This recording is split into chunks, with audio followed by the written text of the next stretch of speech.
Welcome, today's story is full of drama. Like and subscribe to stay updated. Let's get started. Some of my old childhood friends and I were gathered at the local pub for planning what to do at our annual men's club party. David Erickson was late, rushed in, and shouted, "Can you guess what I heard at the golf club only a few minutes ago?"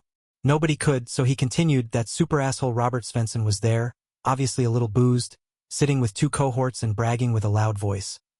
"I've hired a new secretary today, a very sexy married chick who accepted the fact that a significant bonus in her new salary, higher than at her present job, means monthly sex with me. That extra is peanuts for me and saves me a lot of wasted time seducing a new one. Such a small salary agreement makes them easy to train to all kinds of kinky sex at my demand." Robert had bragged when one of the cohorts had objected that a quickie once a month could hardly be any bargain to brag about. Robert had continued his bragging. "They always think it will only be that quickie once a month. At least a newly hired married one will think so. Then she gets a rough first introduction to my real rules and learns to obey when and how I want to use her. Both of you will get a good taste of that when I have her ready for that." David continued, "We must decide that it is high time to give that asshole Svensson a lesson, that he is not any emperor with unlimited right to screw married women, at least not here in our small Nordic city." After some discussion, we all agreed to go along with the plan, not just because of Robert's apparent manipulation of someone driven by self-interest for his own economic gain, but also because we disliked Robert Svensson for several other reasons. For one, we are local guys and he is not. He came to our town, charmed and married a wealthy divorcee who had been engaged to a respected local man. However, we couldn't deny that he is a skilled businessman who, through his tough management style, had significantly grown his wife's enterprises into a thriving success. Today, Robert Svensson and his wife are very rich and obviously living in some kind of open marriage because Robert's affairs with married women are not any of our town's best protected secrets. Neither is his wife keeping the real reason for her monthly trip to an advanced art studying circle in Amsterdam any real secret. The men in our town got a good laugh when Svensson's wife came back home from an Amsterdam trip with an STD as a Dutch souvenir. She shared it with Robert, who shared it with his married secretary, who shared it with her husband. The husband owned a shotgun and took action against Robert as soon as he knew for sure who gave that STD to his wife. But Robert saw him coming with the shotgun and ran away. He was a good runner and the fear increased his speed. That's why he was a long distance away when the husband fired both barrels. Only a few lead shots hit the running Robert. When that story was out in town, most of us men got a good laugh. But a number of the local women felt sorry for poor Robert, and even he was surprised by how many of them wanted to comfort him after the shooting. Several of them even wanted to see him as soon as his STD was cured. Robert's very successful womanizing with married women got him hated. And then another matter that turned us local guys against Robert is that his prosperous companies have never given any sponsor money to our local football club, but plenty to the club in his old hometown. My name is Mark Lindberg, and am a 43-year-old engineer working at the publicly owned central heating plant outside the town. It's where we burn all local garbage in huge burners for warming up the houses in the town center. I'm married to Emma, a 40-year-old, tall, slim, very beautiful real blonde. We have two great children, Lucas, 12 years old, and Amanda, 10 years old. We ought to have been a happy family, at least in my opinion, though nowadays Emma and I can easily get involved in arguments about some usually very unimportant matters. Even our once very great sex life has fallen to almost a poor level. I've really tried, but without any success, to make it better. I've suggested romantic weekends and holidays to exotic places, both with our children and without them, but she isn't interested in any of it. I regret to say that the simple main reason for our marriage problem is that Emma's best friend and many of her old friends nowadays are divorced. So are even most of her co-workers. Their daily bragging about romantic dates and great one-night sex with new men has brought Emma to envy her friend's free lifestyle and to dream about greener grass beyond the fence. Of course, Emma's divorced friends always forget to tell her about all their lonely holidays and other events when they are missing a family. The truth may be that most of Emma's free friends may envy her good marriage much more than Emma envies them. But those problems remain a well-kept secret during their bragging about how happy they are in their new lifestyle. I can, in some way, understand Emma's admiration and envy for her free friends, and will give her some time to return to being a loving wife, but it can't be for an unlimited time. Nothing says that she is cheating on me because she is never away for much time of her own when it possibly could happen. No strange overtime, no strange late evening visits to old newfound friends, and no late girls' nights at single dances or single bars. Coming home, I met a very happy Emma standing in the kitchen, making my and the children's favorite cake. "Why?" I asked her. "Are we celebrating something?" She replied with a bright smile. "Yes, we are indeed. Just wait till we are all together, and I'll tell you the good news." I waited, and when the whole family was together, a happy Emma told us, "I've got a new job with a fair increase in salary. At last, I will be paid for my qualifications." She was working at a small local office of a big bank, and there were rumors that all small offices would be closed due to the increasing risk of bank robbers. I greeted her with congratulations. "And where is that lucky company that was clever enough to hire a great, well-qualified employee like you?" "The main office of Svensson Enterprises," she said. I got a piece of cake stuck in my windpipe and began an intense coughing fit. Emma got a worried look and asked, "Something wrong?" What could I say? I knew that it didn't matter whatever I said. She wouldn't change her mind until I could show her any real evidence. And for the time being, I couldn't. I had only heard rumors, and that would never be any valid reason for her to skip that new, better-paying job. "Cake in the windpipe," I said, but continued, "Do you know that this Robert Svensson is acting as a real asshole against his employees, especially his female employees? Nobody who knows him doubts that his bragging about screwing almost all the best-looking ones is the truth. Do you have any written and signed contract about the salary and against all kinds of sexual harassment? If not, your new salary will only be a dream in the sky until you are his toy for his joy." I continued, "You ought to know that bragging about his seductions is a great pleasure for this Robert, and it is not any disadvantage for him if he lets me know what he has done with you. Please understand that when it happens, this marriage will be history. Of course, I will have a contract." "Do you really regard me as a fool or an idiot?" she asked. I was close to saying yes, both an idiot and a fool, but said only, "May I see your contract?" "Yes, of course, as soon as I get my copy by mail." Even Emma got the right feeling that telling me about Robert Svensson had turned her happy celebration into a very chilly event. Hopefully, she began thinking about the possibly bad consequences of her potential monthly sex with Robert Svensson. The next day, I called my closest friends and told them about Emma's stupidity, and they promised to help me save her from Robert Svensson.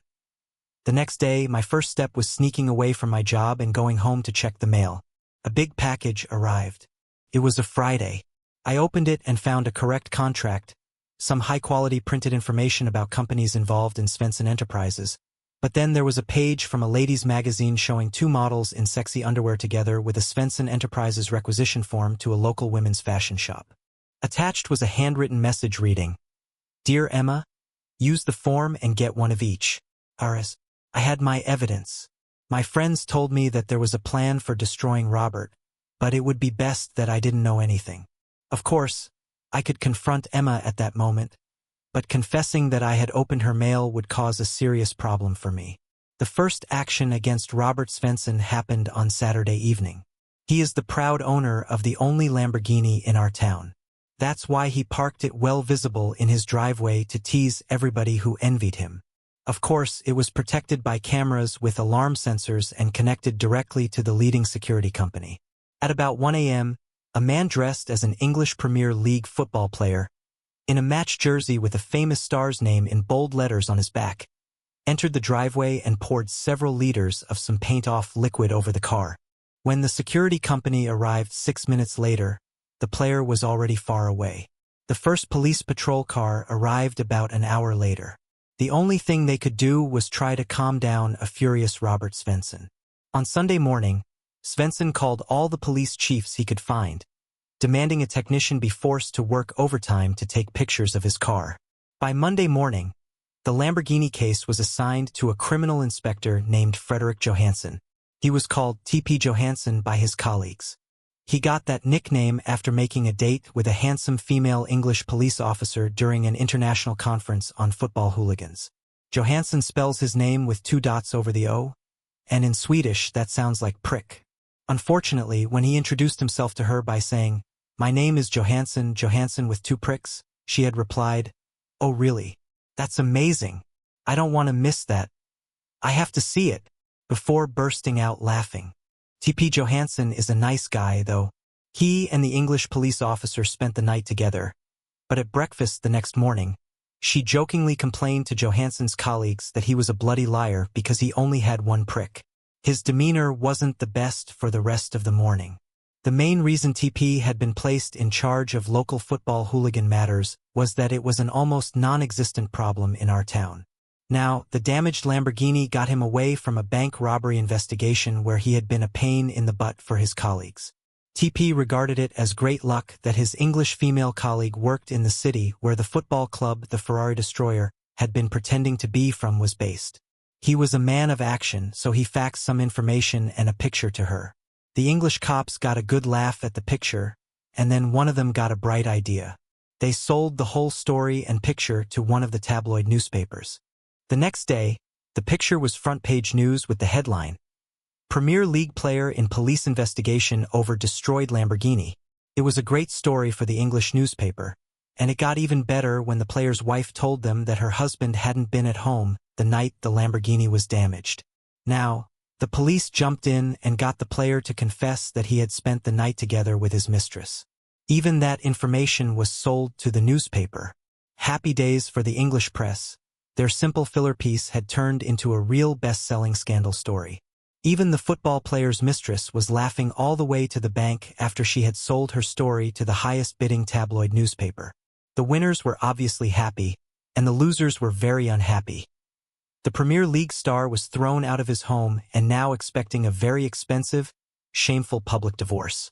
He promised to strangle his damn Scandinavian look-alike who had brought him into this mess. Robert Svensson and his wife weren't happy about the expensive damage to their Lamborghini and reading in the tabloids that described him as a womanizer who preferred married women. My wife, Emma, wasn't happy about my demands that she quit her new job, and she still refused to listen to me. It was probably because she regarded monthly sex with her handsome boss as a big favor rather than a shameful duty. I wasn't happy about the fact that she still wouldn't listen to my warnings about Robert Svensson and what would happen if she went too far with him, just as many others did before her. My friends told me they didn't know any details about the Lamborghini attack because they weren't involved in it. Now, I understood that there must be some much more serious reasons for somebody to attack Robert's car beyond just my wannabe 3-0 wife's expected cheating. Something I didn't know had caused someone to plan and organize that very professional attack. However, I had no reason to complain about that coincidence, as the damaged Lamborghini had no connection with my wife. My friends wanted to go on in our vendetta against Robert Svensson, and I had no objections when they asked for a slight cooperation from me. I gave them some photos of Emma. They told me that the next step would be to get some clever guy, unknown to me, to make 150 folders to be mailed to important people in our town and to Svensson Enterprises' most important customers. Even I got a folder in my work mail. It was very well done. 4 pages, a 5-size, color print on high-quality paper. The front page showed Svensson Enterprises' logo and a smiling Robert holding a sign that said "Welcome." A formal invitation to be an honorable guest at a dinner with information about a great new invention was on page 3. The back page contained information about Svensson Enterprises. But it was page 2 that was most interesting for the readers. It was the same ad for sexy underwear that Emma had received from Robert, but the models' faces were replaced by Emma's face. The text said, "During the dinner, my secretary will show you the latest fashion in underwear for a hot, sexy secretary." At the bottom of the page, there was a framed box with a number and a text that read, "The winner of this lottery wins a private strip in 1 hour prime time with the secretary in a room at Royal Inn directly after the dinner." My friends had taken the expenses and effort to give Robert Svensson a push into a serious sex scandal, but they never told me who did what. Robert would probably have some problems with his business relations, but I didn't think it would scare away any of his married 304s. Now, I would do my very best to get Emma to quit her new job. I expected it to be a real mess when I met Emma later that day, when the mail was out. I took the day off, and after a couple of hours at home, now with Emma's new company underwear at the kitchen table, together with a Svensson Enterprises folder, I began waiting. In case that even Emma's boss at the bank had gotten the folder, I was sure she would show it to Emma. The only question was if Emma would go straight to see Robert or what I thought was more likely. She would come home first to get the underwear. It was serious evidence against her when she denied any involvement in the folder. Right I was. A few minutes after 11, Emma rushed into the house, ran straight to the bedroom, without noticing me sitting in the kitchen. I heard her screaming in despair as she searched for the new sexy underwear. At last, she gave up her searching and came into the kitchen. When she saw me, she screamed, "Mark, why are you at home?" "For the same reason as you are. I was curious to see the working clothes for your new job as a company 304 at Svensson Enterprises," I said, and gave her the bag with the underwear. Then I continued, in a loud voice, "How could that slimy jerk, Robert Svensson, manipulate my wife into getting involved with him? Is he blackmailing you or something? Why on earth are you tangled up in this mess? Didn't I warn you about that scheming creep?"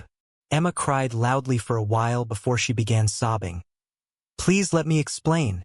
Everything is a big mistake and it is not what you think. Don't disgust me with that nonsense. You know exactly what Robert Svensson expects from you, and it must be part of your arrangement with him. Otherwise, your picture wouldn't have been on his dinner invitation. Who provided those ridiculous outfits?" I said, and tossed the bag at her. Emma replied, "It was a gift. Nothing else. I think it was because Robert owns some part of that underwear shop, and I have never agreed to any stripping or meeting anybody at a hotel room during the dinner. In fact, I had never heard a word about any dinner.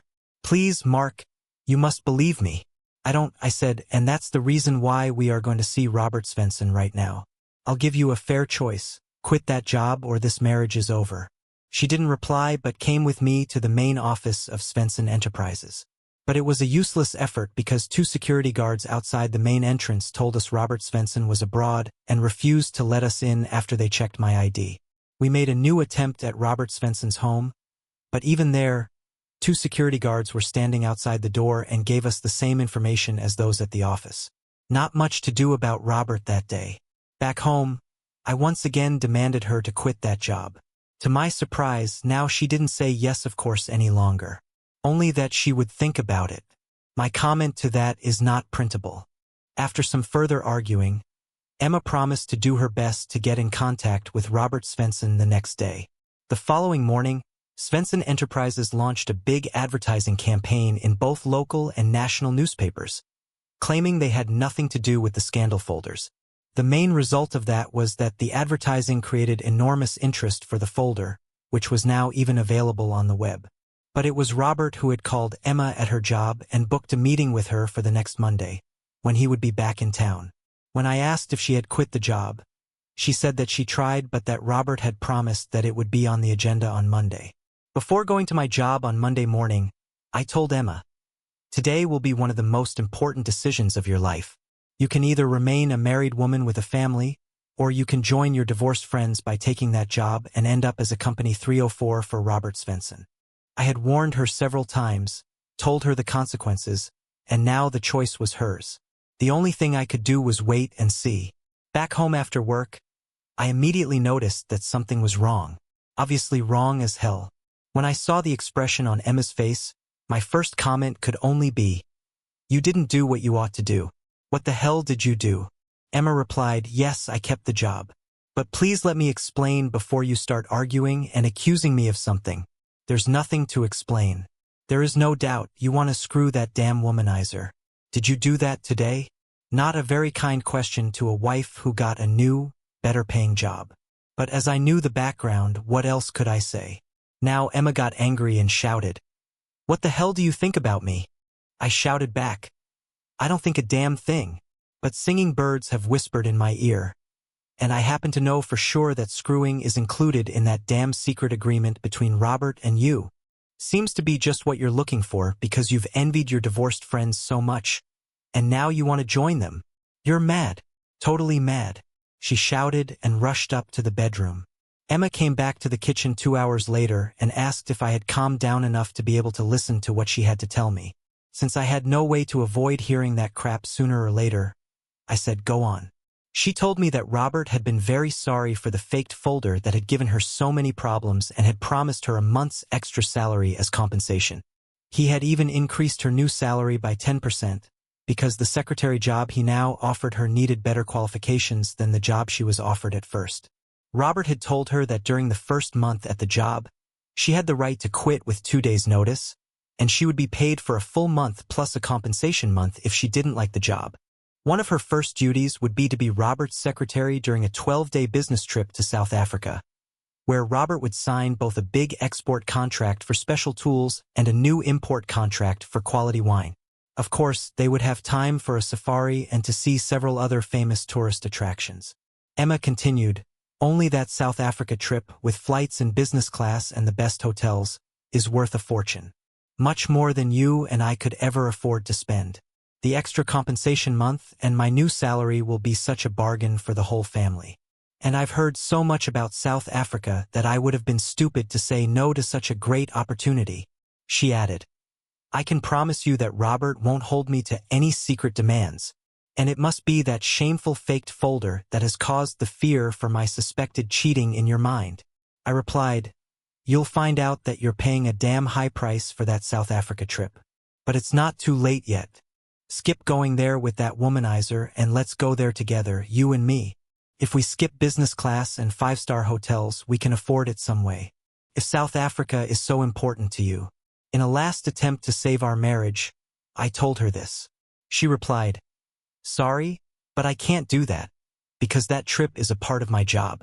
I'm sorry, but I have to do some traveling if I want to keep that well-paying job." The game was over. Now I knew for sure that my wife was bought out from the marriage and family life. It both surprised and humiliated me to know how damn cheap she had been. The small amount Robert Svensson had paid with company money could be regarded as peanuts in a company with the turnover of Svensson Enterprises. To avoid further meaningless arguing, I took a walk that ended up at a pizzeria that had a pub in the basement. A jolly gang of 7 guys, co-workers I guess, was sitting there, drinking beer and having a good time. One of them got a call on his cell phone. He didn't look happy when the call ended and asked me if I had any plans for the evening. He told me that they were going to our county capital to see the English actor John C. Totally cleaned out by a divorce court in California, now on his get money for my greedy ex-wife tour in Scandinavia.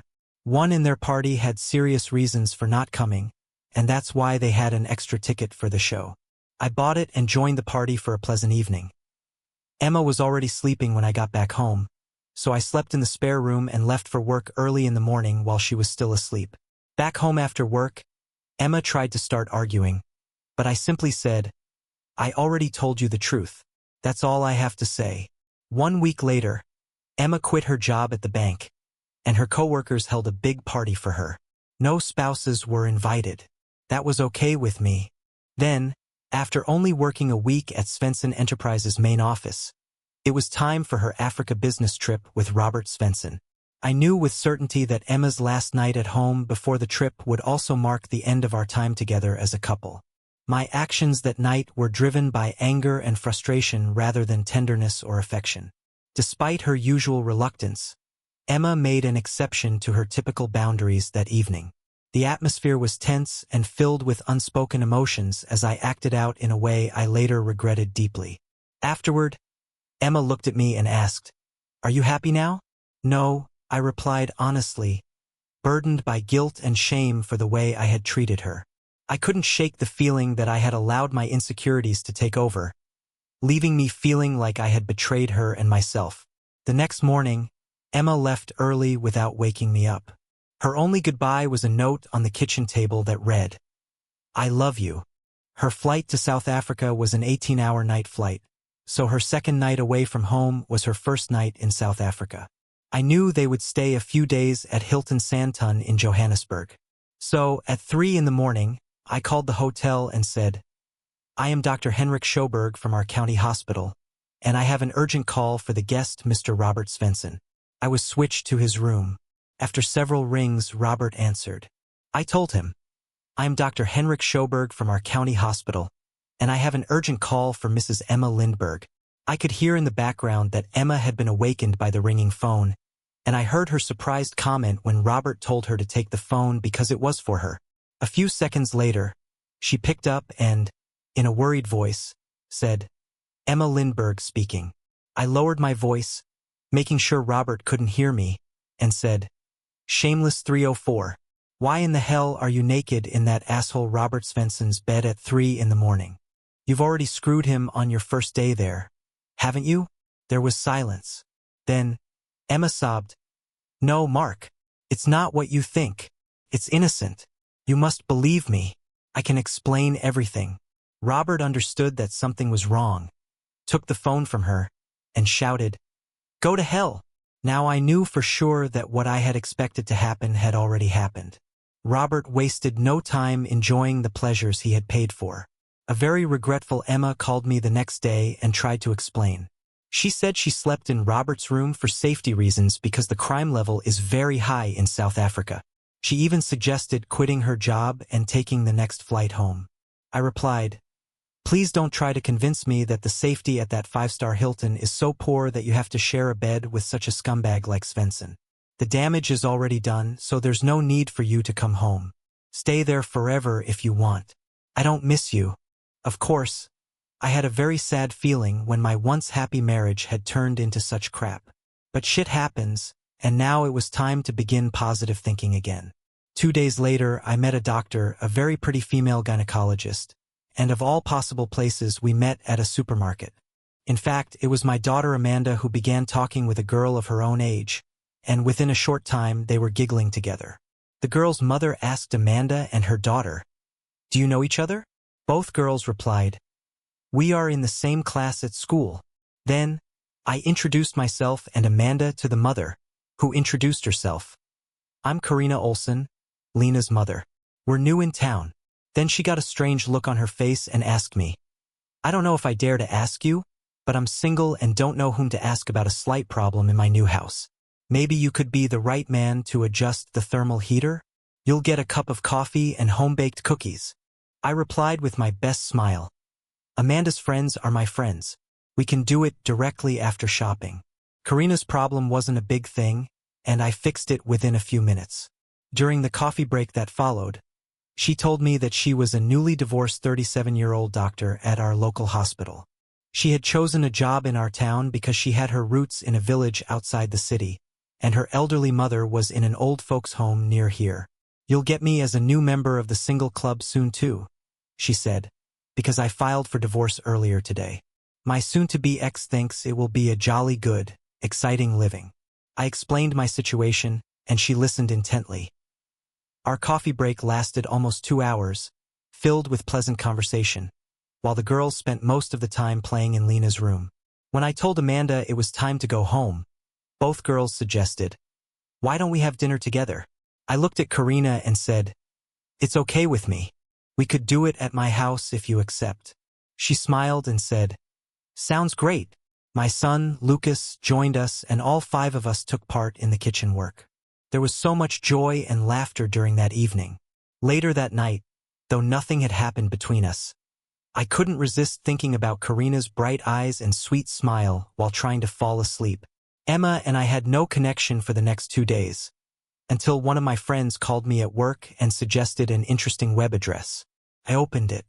Contained only one picture. But what a picture! Robert Svensson, dressed only in a garter belt and stockings, was standing against a billiard table, being screwed by a big man. The only text said, "Robert Svensson enjoys it." There was no doubt that it was a fake picture. But whoever had done it, he or she had to be one of the best Photoshop artists I had ever seen. After a good laugh, I downloaded the picture to my new cell phone and sent it to Emma's phone with a message. "Svensson is increasing his fame on the web. 50% chance that he and maybe even you will get AIDS." It was easy to recognize Robert Svensson even on a small phone screen. But it was impossible to tell if the picture was fake or real. Hopefully, that creep had a pleasant day after Emma showed him that message. Emma's reply came 1 hour later. She sent me 2 pictures. The first showed Emma giving a BJ, obviously to Robert. The second picture was even more explicit. My immediate reply was a text message saying, "Thanks for the pictures. Please send more of that kind so I can include them in our divorce documents." I'm sure your parents and friends will be proud of your new job when they see what your duties are. Emma's reply came 1 hour later. A text that read, "Please don't do that. Robert took and sent these pictures without my knowledge. He regrets what he did." Something told me that Emma's South Africa trip wasn't the happy holiday she had expected it to be. My phone call and messages hadn't made it any happier. My next text to her read, "I doubt that. This is Robert Svensson we're talking about. Don't forget, I warned you about AIDS." Emma's next message, 2 days later, was a picture of a strange-shaped mountain. She had even talked to our children at a time she knew I wouldn't be home. My new friend Karina brightened up my next day by inviting me and my children for dinner on Saturday evening. We had a great time together with the kids, and when they were tired, I was about to leave when Karina said, "You and the kids can stay over. I have a spare room so we don't have to drive back tonight."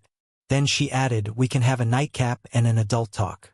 Karina opened a bottle of wine, and we began by talking about her marriage and divorce. She told me that her ex-husband had gotten a second chance after his first cheating, but it lasted only 3 months before he got caught again. She had missed him at first, but one of the reasons she had taken a job in our town was to get away from him. A third chance was out of the question.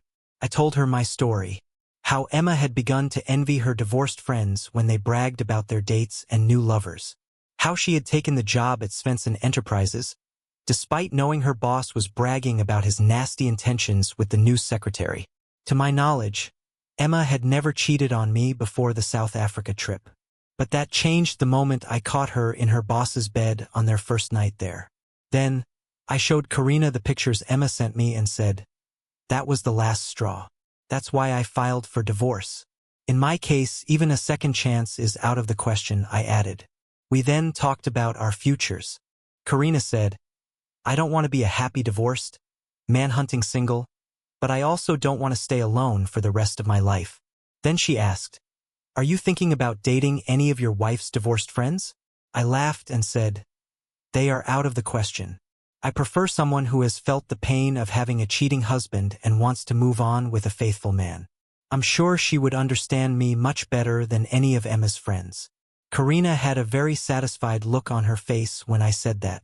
She offered breakfast before we left in the morning. While we were eating, we heard the local news on the radio. An explosion had caused serious damage at a villa owned by director Robert Svensson and his wife. I shouted, "Good Lord, that means problems." Karina was staring at me and asked in a chilly voice, "Do you know anything about that?" Then she added, "If you ever want to see Lena and me again, you need to tell me the truth. Do you know anything about it?" I looked at Karina, realizing how serious she was. I calmly replied, "You ought to know what I did last night. I swear, I don't have the slightest idea about Svensson's villa or who destroyed his Lamborghini. I also don't know who put that sex picture on the web." She kept staring at me, waiting for more. So I continued. "I confess that I downloaded the sex picture from the web and sent it to Emma's phone to warn her about AIDS. I also admit that I called Robert's hotel room at 3 in the morning and accused Emma of cheating.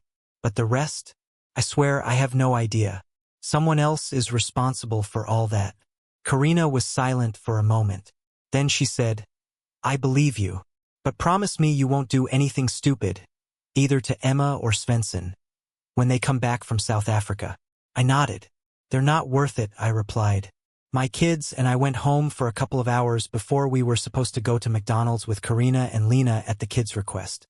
The radio kept reporting more details about Svensson's villa explosion. The news anchor explained that Mrs. Svensson was on her way back from Amsterdam, and Robert Svensson was still in Africa. The house was empty when the explosion happened. The police promised further updates as soon as they had more information. Then my landline phone rang. I was surprised it was Emma. She and I hadn't spoken since she left for Africa, except when she accused me of being the main suspect for Svensson's problems. "Now," she shouted into the phone, "what the hell have you done to Robert's house? Have you completely lost your mind?"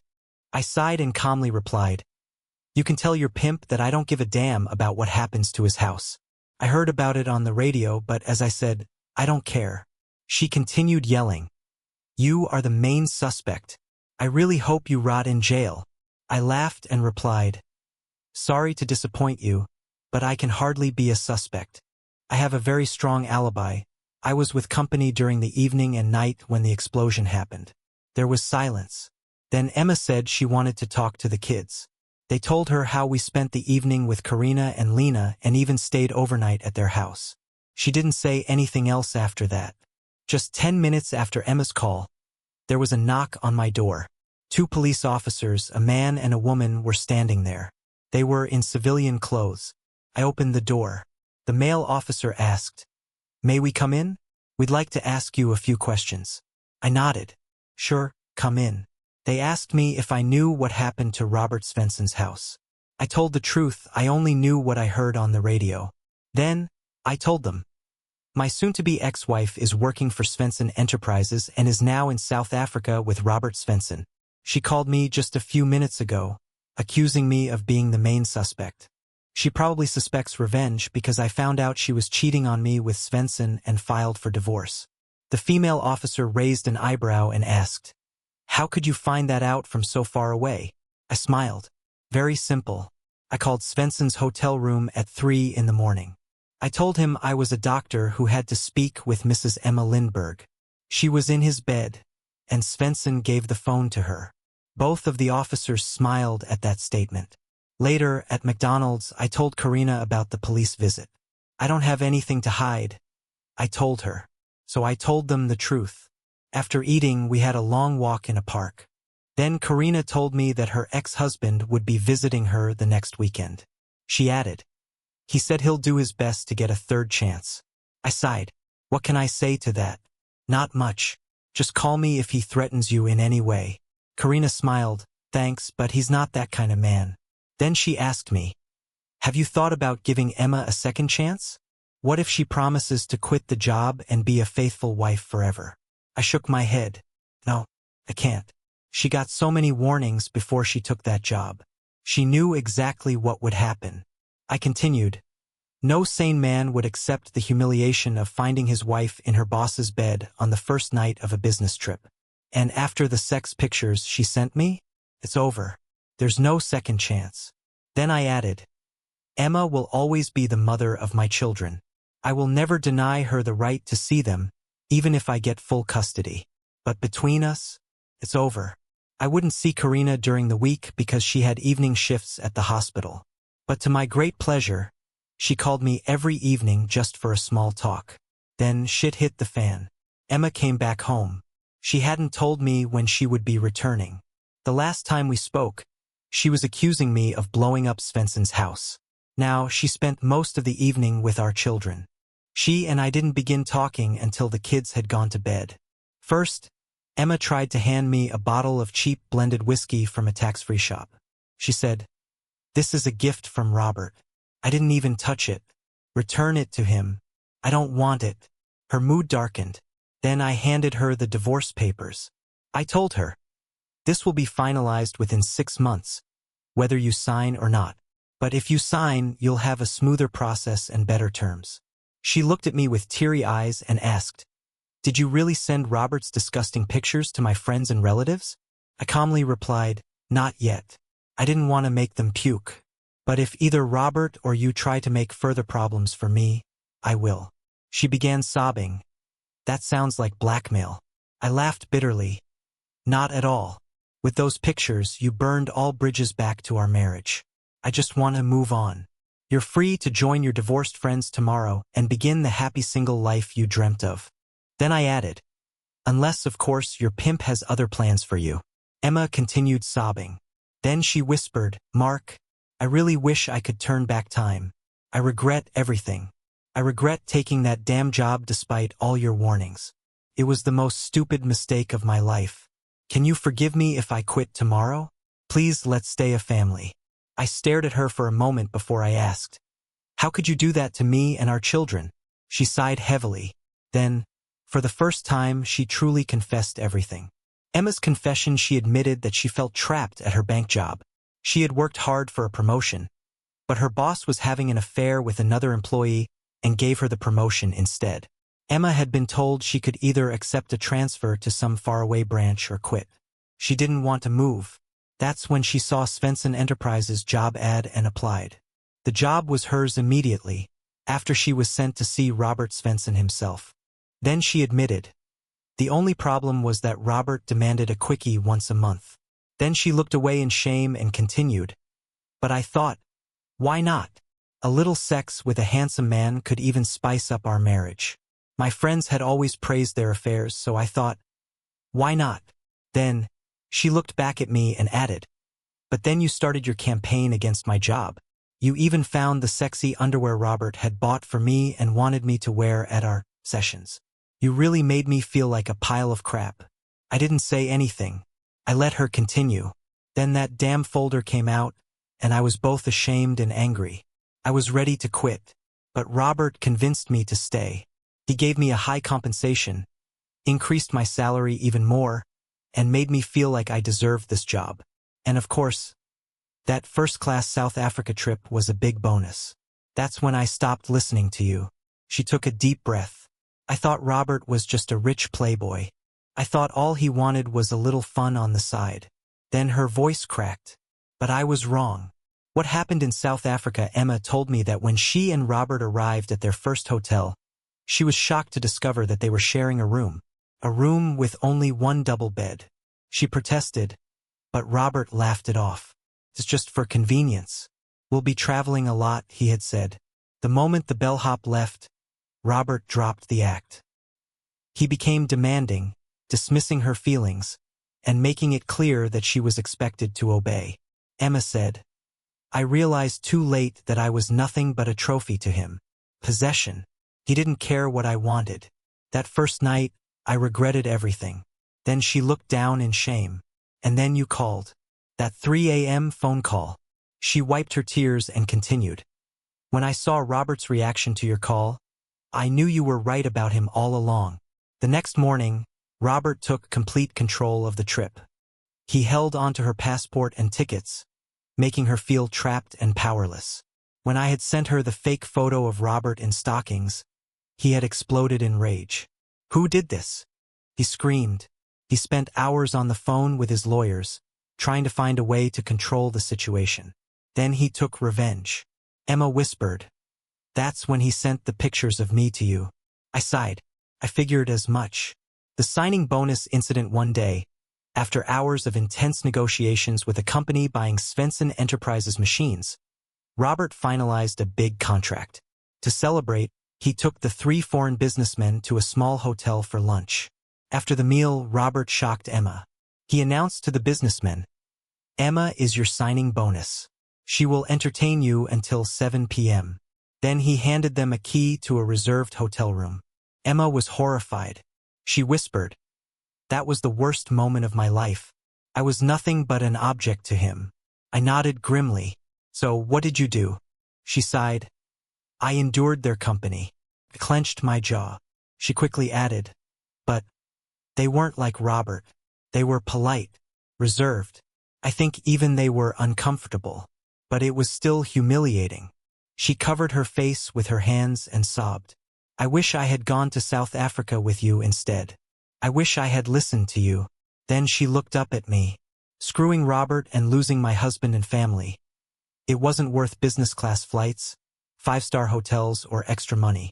Then she begged again. Please, Mark, forgive me. My decision. I took a deep breath and said, Emma, what makes me the most disappointed in you is how cheap you were. She stared at me in shock. I continued, Robert paid you just a little extra on top of your salary. A whole month of you as his personal 304 cost him less than a high-end escort for one night. She buried her face in her hands again. I stood up and said, there's no coming back from this. She sobbed harder. Then I added, our divorce is happening. But I hope we can remain civil for the kids. She nodded weakly. I understand. Moving on a few days later, Emma quit Svensson Enterprises and filed a lawsuit against Robert for sexual coercion. She won a settlement worth 3 years' salary. Robert fired her, but she walked away with more than she had bargained for. She moved into a 3-room apartment, living as a single woman. She wanted to believe in the happy divorced lifestyle her friends bragged about. But deep down, I knew she regretted everything. Meanwhile, Karina and I continued seeing each other.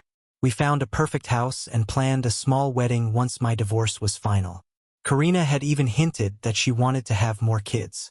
A lot of the nurses at the hospital are having babies right now. She had smiled. I had finally moved on. The humiliation Emma had put me through would always be a part of my past, but it no longer controlled my life. I had found happiness again. And as I looked at Karina's bright eyes and sweet smile, I realized I was ready to start a new chapter. Was Emma truly sorry or just caught? Did Mark do the right thing? Comment below, like, share, and subscribe.